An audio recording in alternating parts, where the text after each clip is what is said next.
Hello students, आशा करता हूँ कि तुम लोग घर पे बहुत अच्छी तरह से प्रिपरेशन कर रहे हो इस लॉकडाउन के पीरियड में। मैं तुम लोगों का teacher physics faculty Gopal Das आज तुम्हारे second year current electricity unit से एक बहुत ही बढ़िया टॉपिक लेके आया हूँ। कल जो हमने किया था ड्रिफ्ट वेलोसिटी, आज उससे हम थोड़ा और फर्दर स्टडी करेंगे। आज जो हम स्टडी करेंगे वो है relation between current and drift velocity. Relation between current and drift velocity. Okay, drift velocity का एक्सप्रेशन क्या था हमने कल देखा था। ड्रिफ्ट वेलोसिटी का एक्सप्रेशन था E into v divided by m into l into capital t. ये टी क्या था? Relaxation time. आज हम देखेंगे करंट के साथ ड्रिफ्ट वेलोसिटी का क्या रिलेशनशिप आता है। चलो, ये फॉर्मूला हमको याद रखना है।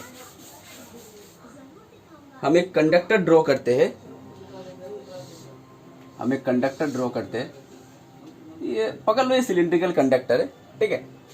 तो करंट मूव कर रहा है ऐसे, तो इलेक्ट्रॉन इस तरफ से मूव करेगा, ठीक है। इलेक्ट्रॉन इस तरफ से मूव करेगा। अगर इसका वॉल्यूम होता है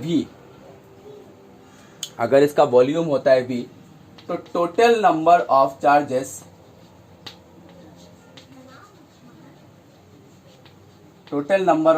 कैपिटल N इक्वल टू हो जाएगा small n into volume of cylinder.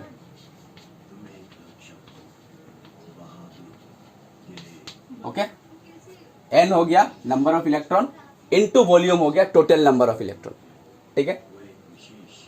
अगर इलेक्ट्रॉन मूव कर रहा है ड्रिफ्ट वेलोसिटी से और यहां तक का डिस्टेंस अगर पकड़ लो d, यहां से यहां तक का डिस्टेंस पकड़ लो अगर d, तो डिस्टेंस इक्वल्स टू हो गया वेलोसिटी इनटू टाइम। ये तो हमको पता है। तो n इंटू वॉल्यूम, अगर इस सिलिंड्रिकल एरिया का क्रॉस सेक्शनल एरिया होता है a, तो इस वॉल्यूम को हम लिख सकते हैं एरिया इंटू डिस्टेंस, लिख सकते हैं। ओके, इस कंडक्टर का जो वॉल्यूम है इसका हम लिख सकते हैं एरिया इंटू डिस्टेंस। ओके, ये हो गया हमारा वॉल्यूम। ओके, तो n कंडक्टर का एरिया हो गया a, और डिस्टेंस की जगह पे वेलोसिटी अगर है vd, और डिस्टेंस अगर वेलोसिटी है vd, तो डिस्टेंस को हम लिख सकते हैं वेलोसिटी इंटू टाइम। ओके, तो n into a, velocity drift velocity vd और टाइम हो गया t, सो हो गया n a vd इंटू, ये हो गया हमारा total number of electrons, but total number of charge flow inside the conductor. कितना चार्ज फ्लो हो रहा है? n a vd into T.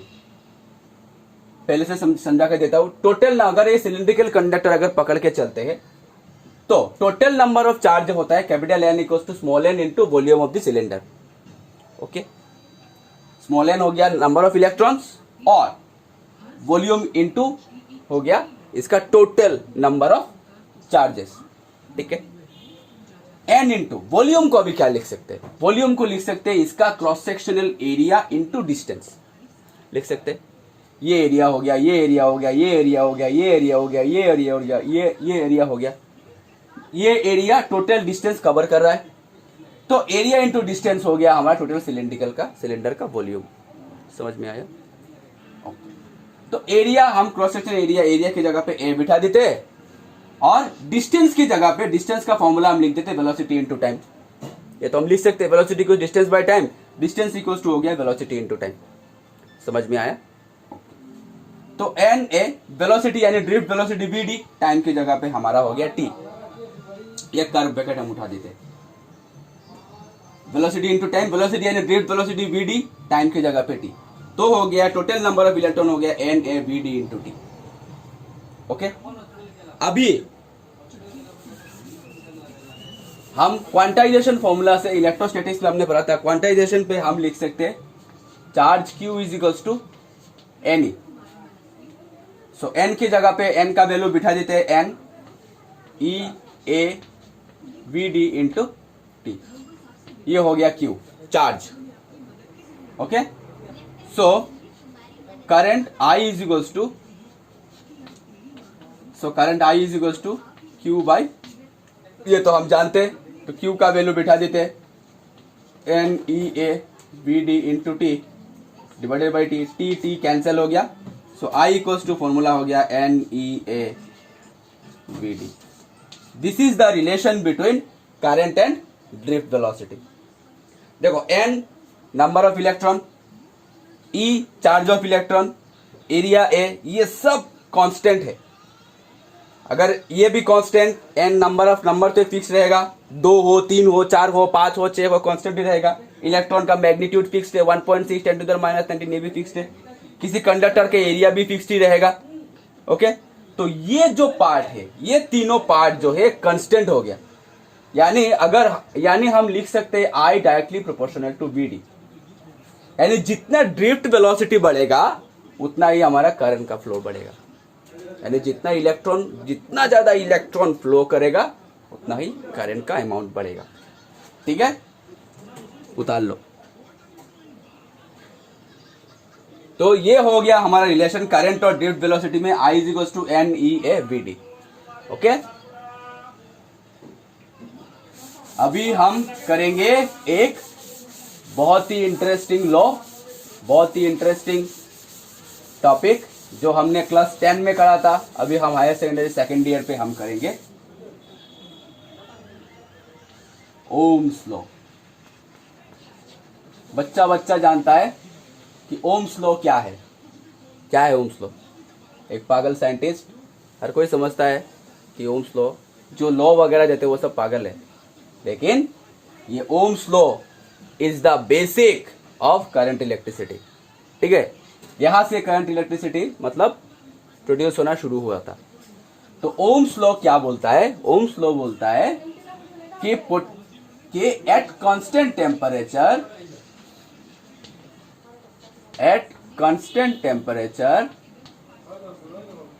Potential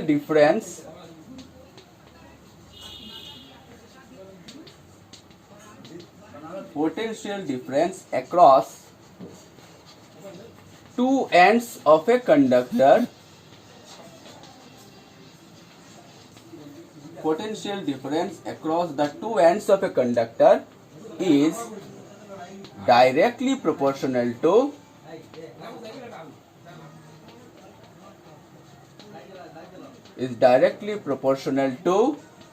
the current.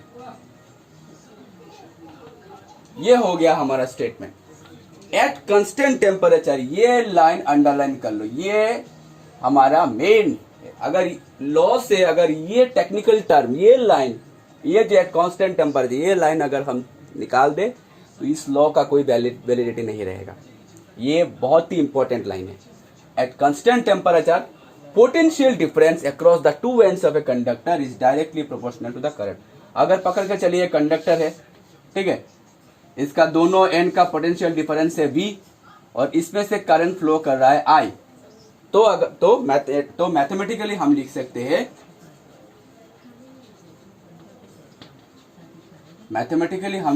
हैं, V प्रोपोर्शनल टू I. ठीक है, V is the potential difference, I is the current. ठीक है, V proportional to I.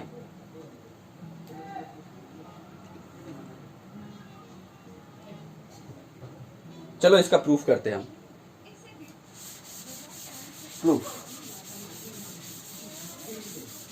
इसका प्रूफ देखते हैं.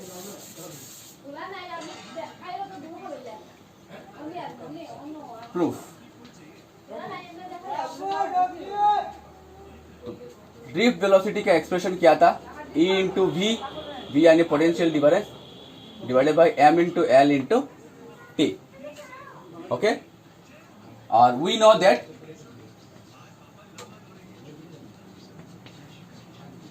that current I is equals, I और drift velocity में रिलेशन क्या था? I is equals to NEA VD. यही था हमारा करंट और ड्रिफ्ट वेलोसिटी में रिलेशन. तो NEA और यहाँ पे ड्रिफ्ट वेलोसिटी का वैल्यू बिठा देते, E into V divided by M into L into T. तो हो गया हमारा n e square, n into e square into a divided by m into l divided by m into l t into v. Okay, n into n e into e square a into t divided by m l एक bracket में लिख दिया और we अलग side में लिख दिया. ठीक है, और ये जो पार्ट है एक कांस्टेंट है. N constant, electron charge magnitude fixed, इसका constant, area constant, time constant, mass constant, l length of the conductor constant. So ये हो गया 1/r into v, where r equals to, ये हम r equals to n, sorry उल्टा, m into l divided by n e square into a into t. इसी को बोलते हैं रेजिस्टेंस.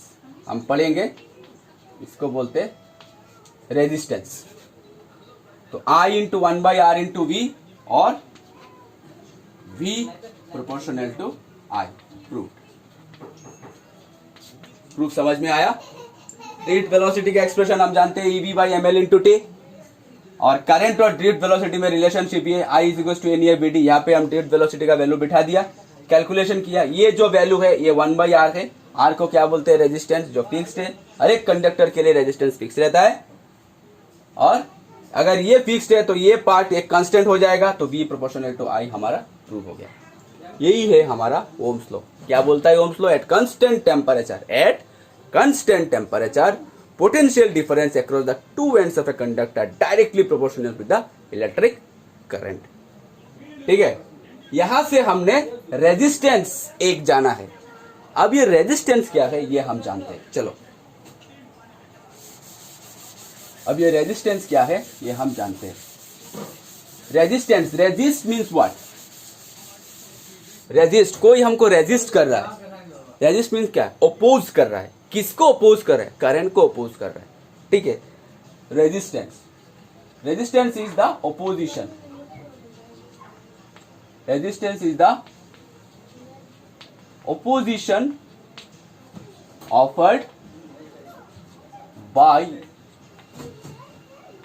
A conductor. ये कोई किताबी डेफिनेशन नहीं है, जस्ट समझाने के लिए बोल रहा हूं. Opposition offered by a conductor. ठीक है, रेजिस्टेंस का वैल्यू हमने क्या देखा था? m into l divided by n e square a into t. Okay, इसका ऐसा यूनिट हो गया, इसका ऐसा यूनिट वोल्ट पर एम्पियर और ओम. सिंबॉलिकली ऐसा हर कोई सोचता है कि ओम का सिंबल ये है. गलत. ये ओम का सिंबल नहीं है, ये ग्रीक लेटर है. इसको बोलते हैं ओमेगा. इसको बोलते हैं ओमेगा. अब तुम लोग कहोगे कि सर हमने तो पढ़ा है ओमेगा ऐसा होता है. ये स्मॉल ओमेगा है और ये हो गया कैपिटल ओमेगा. और ओम का सिंबॉलिक रिप्रेजेंट हम इस ग्रीक लेटर से करते हैं. ठीक है, तो ये ओम का सिंबल नहीं है. तो इसका ऐसा यूनिट हो गया वोल्ट पर एम्पियर. ये हो गया हमारा रेजिस्टेंस. रेजिस्टेंस का वैल्यू क्या है? रेजिस्टेंस का मैथमेटिकल फॉर्म क्या है? ml divided by n square a into t. तो इसका ऐसा यूनिट हो गया ओम और वोल्ट पर एम्पियर. ठीक है,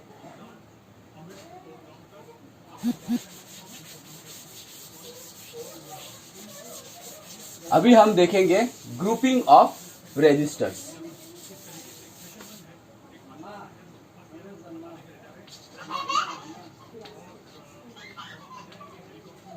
grouping of resistors. Grouping of resistors. Okay, resistance को हम ग्रुप कर सकते हैं. दो टाइप का ग्रुपिंग है. एक है series grouping and number 2 parallel grouping. एक है सीरीज ग्रुपिंग और नंबर 2 पैरेलल ग्रुपिंग. ठीक है, तो चलो वन बाय वन देखते। पहले हम देखते हैं सीरीज ग्रुपिंग।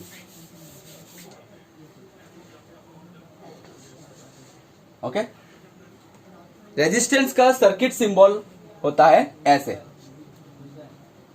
सर्किट सिंबल होता है ऐसे। तो सीरीज में सभी रेजिस्टेंस को हम ऐसे लगाएंगे, ऐसे जोड़ेंगे। इसको एक पोटेंशियल डिफरेंस यानी बैटरी से हम पढ़ेंगे, सेल पढ़ेंगे हम बाद में। पोटेंशियल डिफरेंस से हम अगर जोड़ देते हैं तो करंट फ्लो होगा ऐसे ऐसे ऐसे ऐसे ऐसे, positive to negative. Okay, positive to negative flow होगा करंट। ये हो गया हमारा रेजिस्टेंस R1, ये हो गया रेजिस्टेंस R2, ये हो गया रेजिस्टेंस हमारा R3। ठीक है,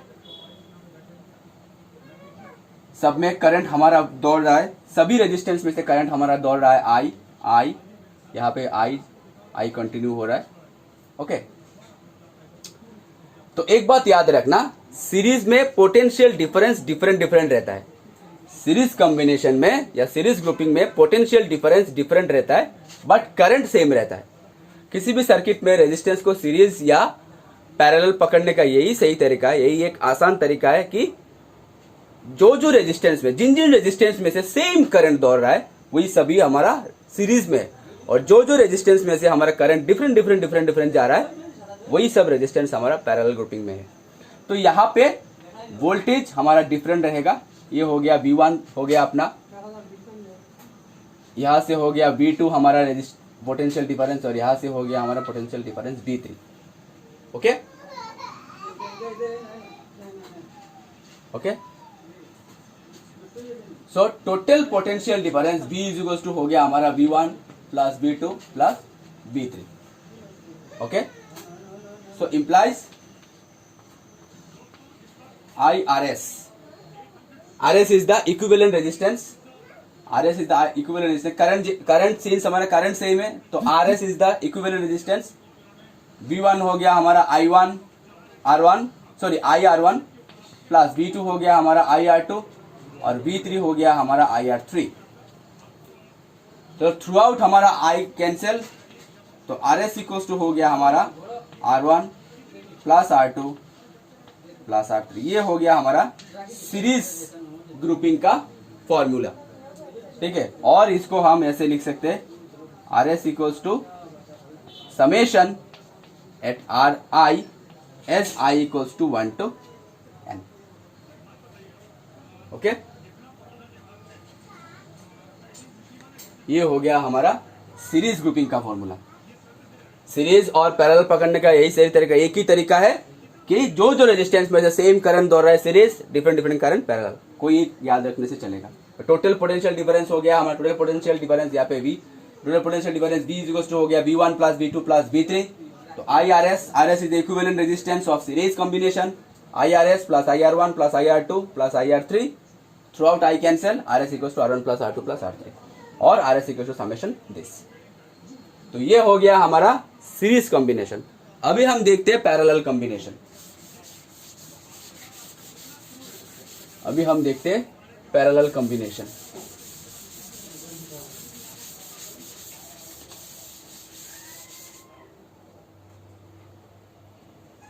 पैरेलल कॉम्बिनेशन में रेजिस्टेंस को हम ऐसे लगाएंगे।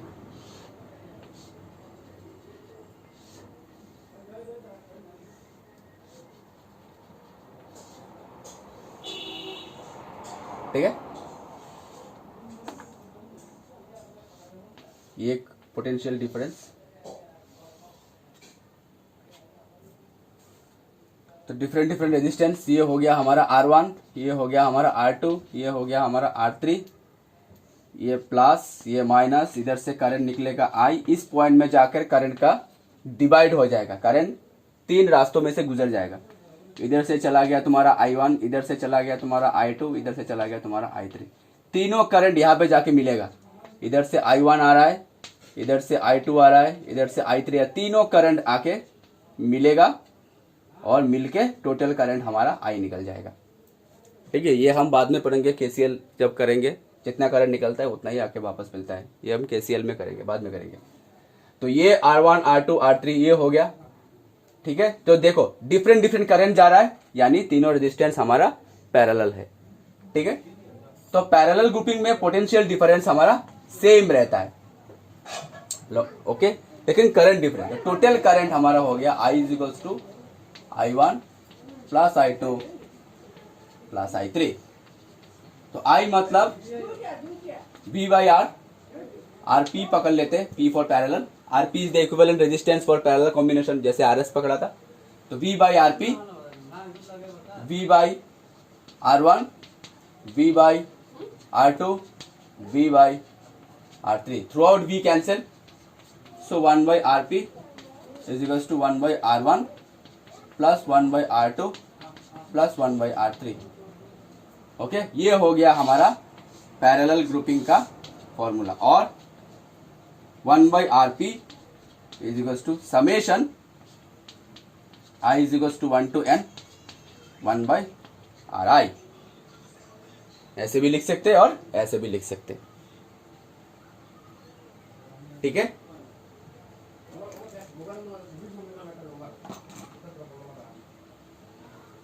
सो स्टूडेंट्स आज के लिए बस इतना ही रखते हैं। नेक्स्ट है हम करंट डेंसिटी और केसीएल की ओर हम, और सेल की ओर, ये इलेक्ट्रोमैटिक फोर्स, इलेक्ट्रोमोटिव फोर्स और सेल की ओर हम आगे चलेंगे। Thank you so much, stay safe, stay at home, अच्छे तरह से पढ़ाई करो and thank you so much.